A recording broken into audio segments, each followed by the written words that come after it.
Hi everyone, I'm Swathi from Indiahikes and you're watching Trek with Swathi.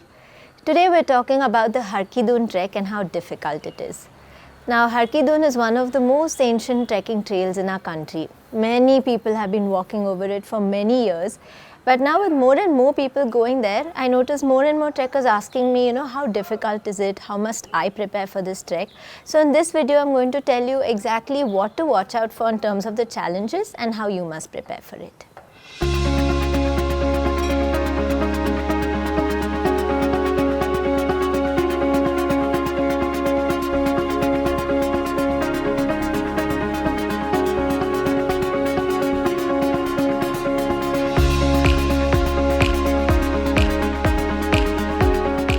As you all know, Har Ki Dun starts from a place called Taluka. Now there are a couple of routes that you can take. If you're trekking on your own, you have this option of just going to the Har Ki Dun valley and coming back.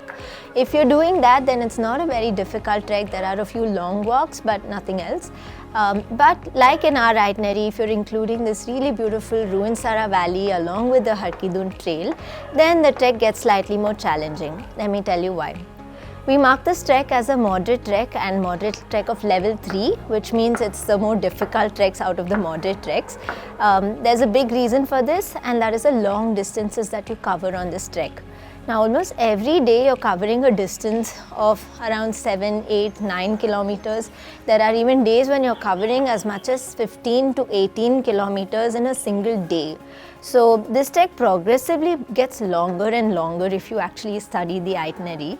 And the thing is, these are long walks, but they're not very difficult. There are very few steep ascents in these long walks, and these ascents are also very short. For example, when you're going from Kalkatia Dhar to Har Ki Dun and coming back, there are a few steep ascents over there. Inside the Ruinsara valley also there are some steep ascents, but these are very short bursts of ascents.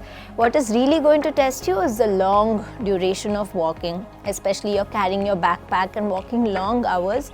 That is the only thing that is actually going to test your endurance on this trek. So that is what you really need to prepare for.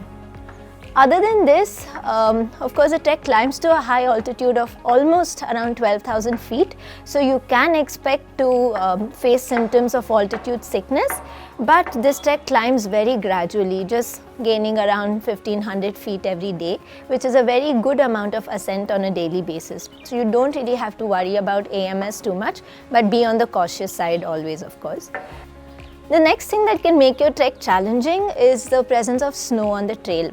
So Har Ki Dun gets snow right from mid-December to almost you'll see snow until mid-April, end of April. Of course, the trek remains inaccessible through most of winter because the forest department closes it because lots of animals hibernate during this time of the year. So the trek opens up only in March or so after the winter. And that's also when you will see snow, and the valley, since it's a valley, it accumulates a lot of snow and there is quite a lot of snow. So when you're walking these long distances and you're continuously trudging in snow, that can get very exhausting. So you really need to prepare for that. And of course, snowfall is something that you can expect maybe in March and a little bit early in April. If that happens, I don't think it's a challenge, it's a beautiful experience, so enjoy it. Aside from this, last small challenge would probably be the overhangs along the trail. Now Har Ki Dun is a trek where you're always accompanied by a river. First is the Thamsa river, then it's the Ruinsara river. So you're constantly next to a river, and many times the trail is overhanging. So you have to traverse these overhangs, which can be a little bit tricky. So if you're with the Indiahikes team, we'll obviously be taking care of you. Your guides will be there, your trek leader will be there to help you traverse these trails. But if you're on your own, it's a section where you have to be very careful while walking. So these are about the things that make the Har Ki Dun trek challenging. Don't underestimate it though, because I'm putting it across like this. You must prepare for the long distances especially, and I would suggest preparing at least 1 to 1.5 months in advance. What we suggest is running, because it uses the same muscles that you use while trekking, and it's also going to build your endurance. So what we would suggest is targeting 5 kilometers in 35 minutes. It takes some time to reach this distance within this time period, so I would suggest starting at least 1 to 1.5 months in advance. If you can do this along with some strength training, because you have to carry your backpack and trek, then you're completely sorted to do the Har Ki Dun trek. One last question people ask me is, I'm a first timer, can I do it?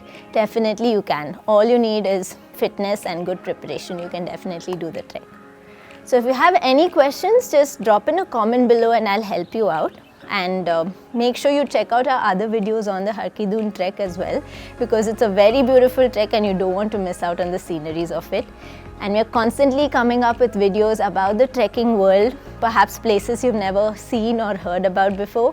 We also have very lovely tips coming from all our trek leaders and from our years of experience. So make sure you hit the subscribe button and the bell icon next to it so that you are aware of all the videos we publish. We'll be back with more soon. I'm Swathi from Indiahikes and you're watching Trek with Swathi.